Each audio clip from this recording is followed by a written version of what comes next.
You have some background, obviously, in the OT and the IoT world too. So what do you think? Where do you think that's going to lead with all these devices proliferating all over the place, as well as OT, which is more contained? Yeah, so OT is one of the worlds where we're starting to dip our toes into. In MDR, Rapid7 has a partnership with a company called SCADAfence, who provides essentially it's a network monitoring solution for ICS OT environments. And we're starting to utilize that a bit more, but really, it is what is in the news nowadays, right? Critical infrastructure heavily relies on OT, ICS, SCADA, IoT, IOMT, all of these acronyms that you want to throw out there. They're heavily reliant upon these, and in most of these cases, these are devices that are sitting in networks that cannot be patched effectively. You take them down for any amount of time, you may risk millions of dollars of revenue for an organization.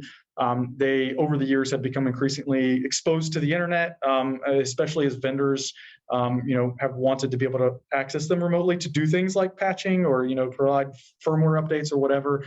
But because of that, go on Shodan and just do a quick search for ICS or SCADA, and the things that you're going to see honestly should scare you. And I think that that's going to be an increasing focus for players in the traditionally IT security industry are increasingly get involved in that, because where are threat actors generally going? They gain access to the IT environment, and they're going to now increasingly target the OT environment. They're going to try to pivot their way into there, and we generally have lack of visibility there, so we don't know what they're doing. You're not loading any agents on those types of devices. Unfortunately, we're not able to do that, and that's one of the problems, right? So it's again that layered approach and feeding all of that data in.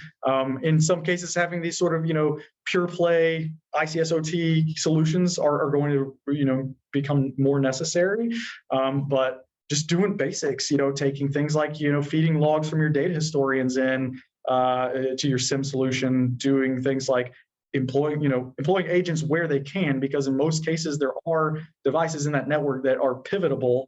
Your human machine interfaces in many cases are running on embedded Windows or Linux. Your actual engineering workstations are usually going to be Windows devices. So things where you can run something like an EDR or another endpoint solution to feed back into that platform and gain that visibility is it's just another point where you can try to catch a threat actor as they try to maybe move through the environment.